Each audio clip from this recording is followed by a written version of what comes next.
Mado Chako, Opera d'Afrique. Merci.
Alors, la crème Eva Clarence se trouve à Château-Rouge. Moi, c'est ce que j'utilise, hein, et ça, c'est une crème pour les mains et le visage. C'est un tube, en fait. Alors, si vous voulez la voir, venez voir Mado Chako. Abonnez-vous massivement. Mado TV, abonnez-vous.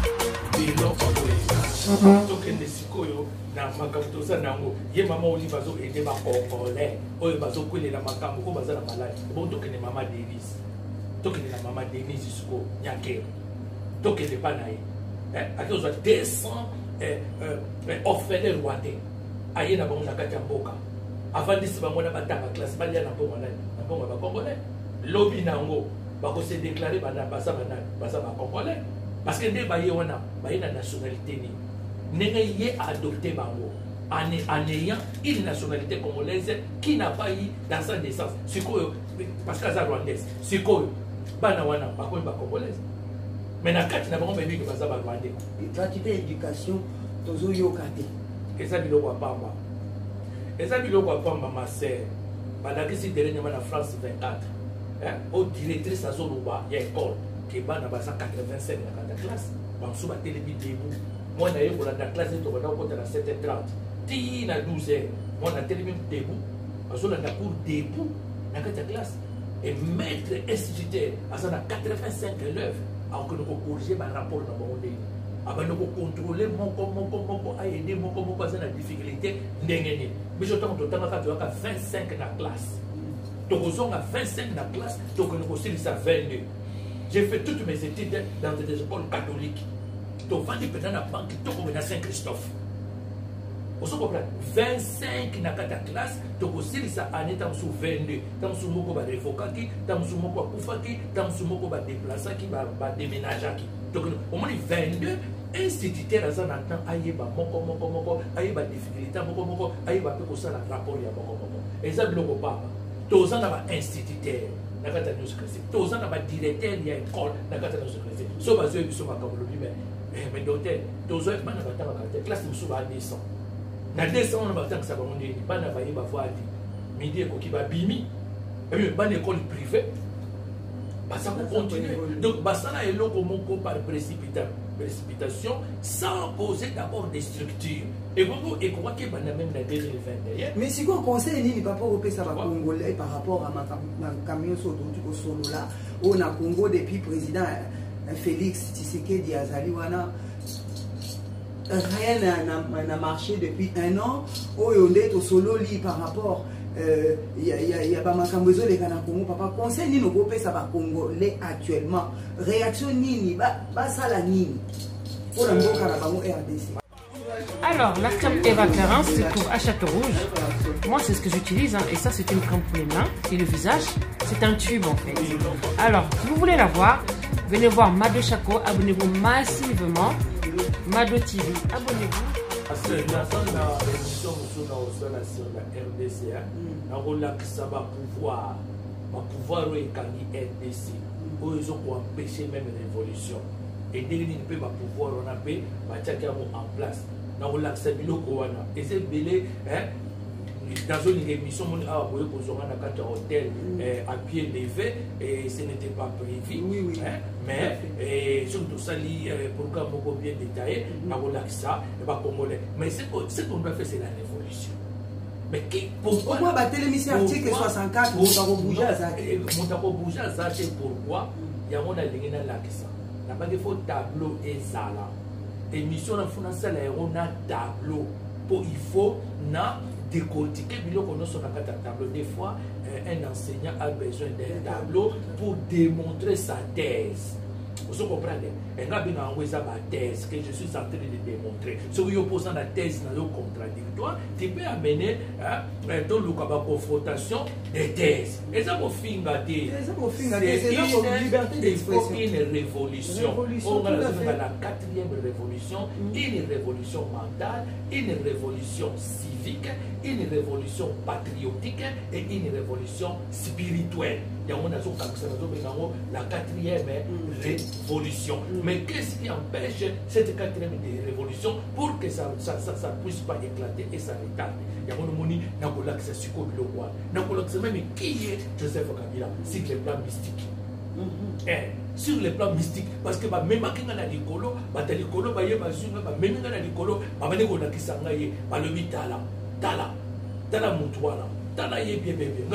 mais il y a non, tala y est bien.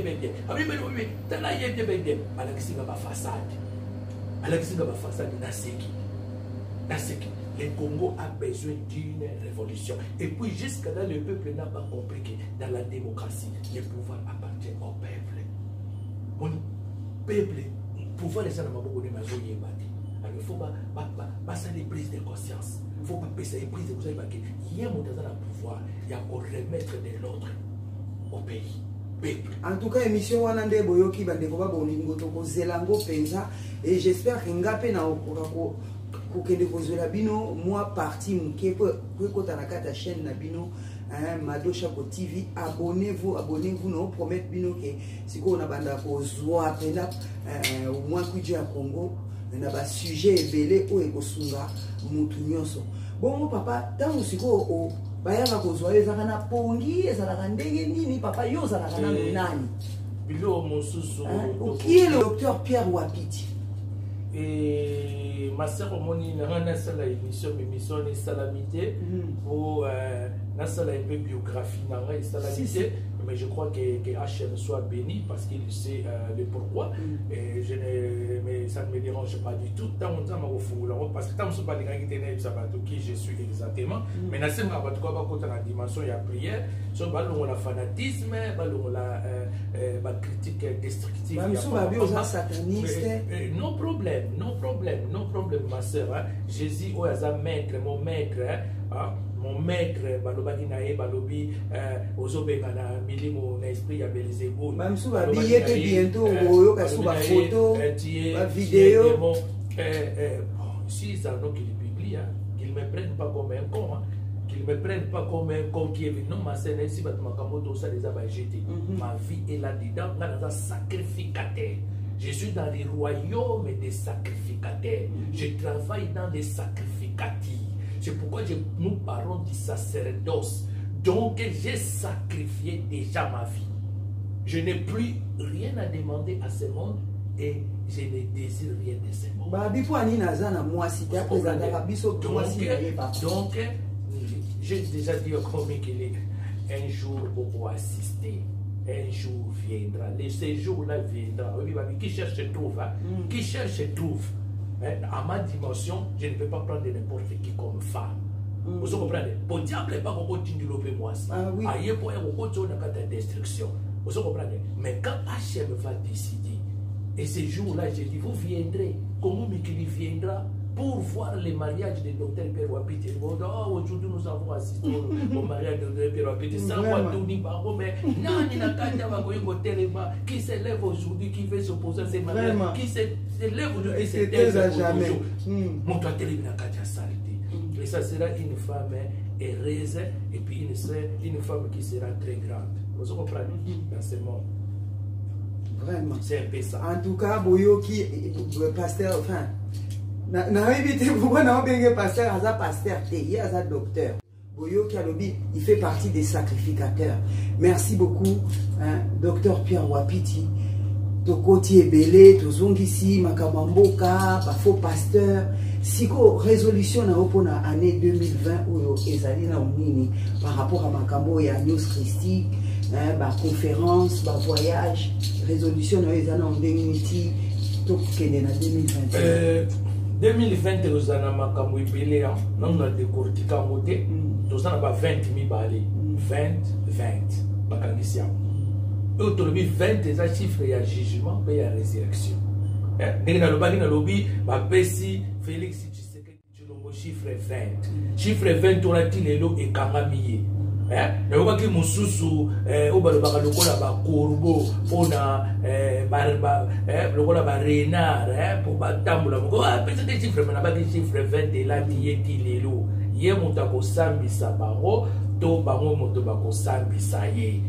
Alors, ce que on a depuis qu'il a accédé au pouvoir, bazo porté kakaba jugement ça kaboto jugement sur le jugement. Vous comprenez? Année où ils ont travaillé de mettre la radio télé news christique en place et de consolider les bureaux de la news christique pour les Congo.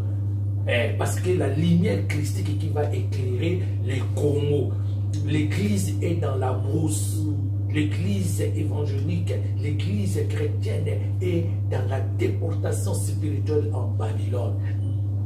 Alors moi je dois jouer le rôle d'Esdras, savant des Écritures, interprète de la loi, pour rédiger la loi spirituelle qui va conduire le Congo.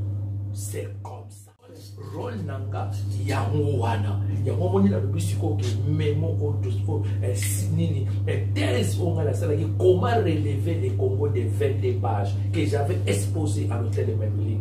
Je vais maintenant aller donner ça aux autorités compétentes, à la présidence, à la ville, au gouvernement provincial. Je vais donner tout, je vais donner je vais donner à Katumbi, je vais donner à Jean-Pierre Bemba, je vais donner à Mokia. J'ai déjà donné ça au vénérable Mwandassé. La seule personne que j'ai donnée, c'est les Mwandassé. Donc, j'ai écrit ça. J'ai écrit ça. Et puis, après cela, je vais demander à la secrétaire de Paris de mettre ça en ligne pour que les gens puissent consulter ça. Et de la part de M. Mwandassé, vous avez eu des retours? Non, depuis là, je n'ai pas encore eu le temps d'aller encore lui rendre visite parce qu'il y a un ministère toujours ça, lui aussi a beaucoup de travail à faire. Moi aussi, j'ai beaucoup de travail à faire. Mais Dieu voulant, Hachem, Dieu d'Israël, les alliés pour Dieu Tout-Puissant, Dieu de nos ancêtres, c'est lui qui arrange tout. C'est lui qui arrange tout. Donc, il y a un moni pour 2020 parce que 2020 nous en avons pour exemple 20 les déjugements qui vont se suivre pour faire quoi? Pour juger les deux plus 2 ça fait 4 la matière, pour juger la matière, vous comprenez? Parce que 2 c'est la dualité, 2 fois dualité, 2 fois jugement. Moni toki année autre s'attendre na makambo ebele. D'accord. En tout cas, émission comme Nasuka. makambo ebele moi kuji ya Congo aza na besoin ayebisa biso biso pe to na besoin koyoka mais quand ndé na ebisibino bo s'abonner massivement na Mado Shako TV beaucoup bana koyoka ye na profiter pour na pesa bino vraiment bambote ebele une pensée à mes enfants na pesi mbote na Wayambo première dame ma jumelle et toute ma famille papa sikoyo message nini ya encouragement oyo ko pesa bana Congo awa na Paris na monde entier pour na bitumba o bazobunda ba combattant ko pesa bango message nini pour na mboka na bango pour baza vraiment conscient. Et au Congo est dans quelque chose spirituel pour ce monde. Il y a un monde qui a les sécurité congolais. Surtout le monde congolais a très persécuté. Dans le peuple non sur l'Afrique, surtout l'Afrique noire. Congolais ont très persécuté. Aucun des Angola persécuté. Aucun des Brazzaville persécuté. Aucun des persécuté. Mboka Mugoza a convoité cette mission parce que nous avons une mission et nous avons quelque chose de spirituel en nous. Au Sengeli Batou, Bayeba. Mon monde sont fonctionné pour le Congo aujourd'hui. Donc, et puis, dans l'église, nous avons décevoir Batou. Jésus nous a décevoir Batou. Nous a décevoir Batou. Il y a ces proclamés qui passent sans une formation adéquate. Il y a autre chose les dangers de ne pas faire une formation adéquate avant d'occuper, exercer les ministères. On y est de décevoir Batou.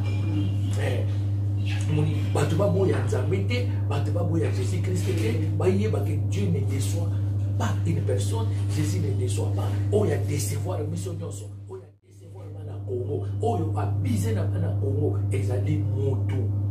De son arrogance, de sa cupidité. Vous comprenez? Donc, il y a des abuser na bateau.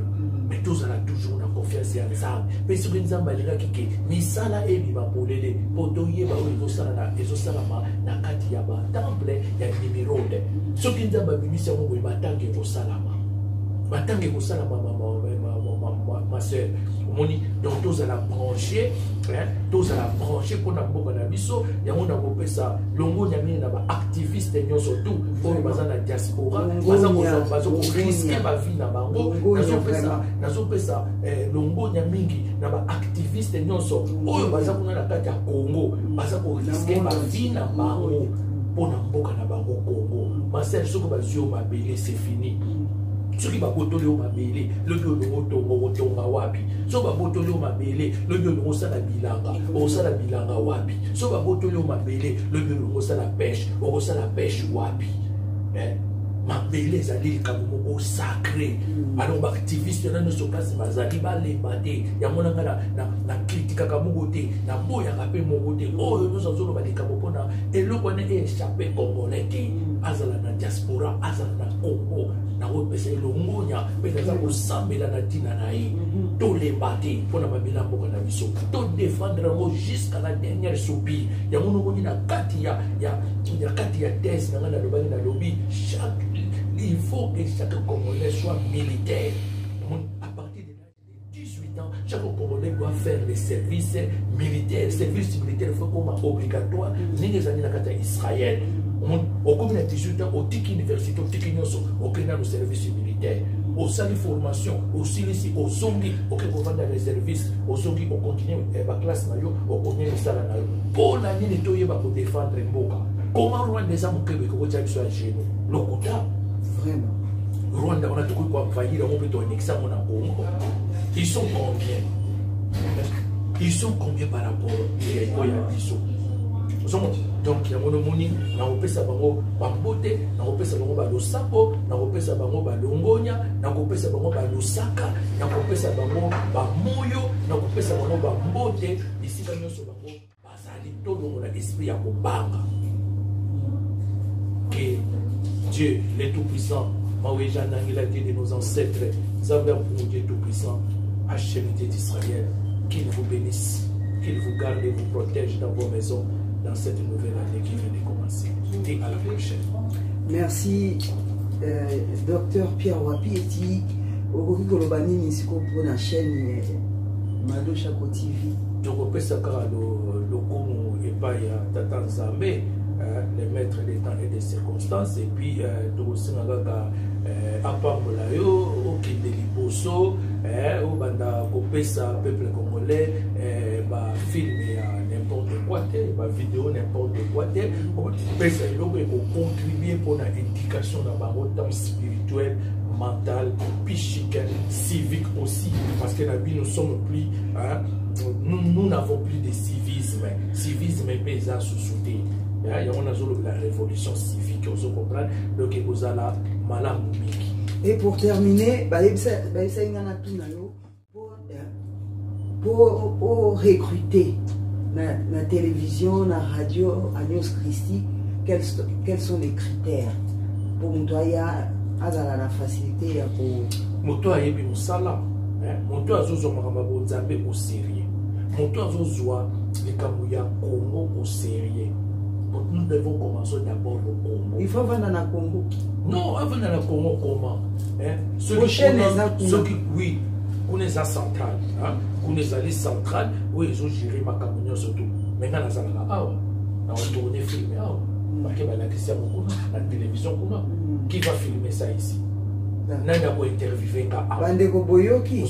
Nada pour interviewer donc, tous allés dans ma staff, tant on a la Belgique, staff à Belgique, tant on a la France, staff à France, tant on peut voyager, donc on peut voyager. Autour soit matériel un peu sophistiqué aussi, autour qui peut voyager dans le pays. Nous sommes donc on peut voyager, tout ça les films dans Toronto, tout ça les films dans Texas, tout ça les films même dans quatre avions, et puis nous avons continué là, on a ça pour diffuser, et puis chez les autres continuer pour fonctionner. C'est quoi papa, ah on a Europe, yo comment tellement déplacement et l'équipe en Europe, ah on va dire jusqu'à quand? Oui, mais je ne sais pas. Je ne sais pas, on a voyagé assez long, beaucoup de films.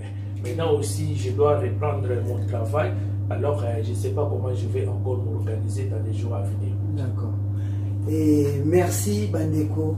Merci, Dengue Bolandi. Il soit vraiment avec attention. J'espère que Dengue, Docteur Pierre Wapitia Sololi et Kosunga Batu Ebele. Donc, merci, Naba abonnement, Nabino. Nous avons besoin d'appréciation, il y a des commentaires et sunga kapé pour Moutoua Kendeli Bosso. Quand Ndenge Boyoki, Docteur Pierre Wapitia Lobi, chaîne Nabino et Kendeli Bosso, et là, Sabino, Makampo et Sengeli. Napesibino, merci, merci, merci, merci. Ndenge na Topole Kanabanda Nabino, Zambe Abate Labino, Ape Sabino, vraiment monté Malabino, et Zalango pour ça, mais qui reste vraiment dans sa volonté. Et à très très bientôt, votre Mado Chako, toujours et toujours, la Vénus de la République démocratique du Congo. Merci beaucoup, Docteur Pierre Wapitia. Merci à vous aussi.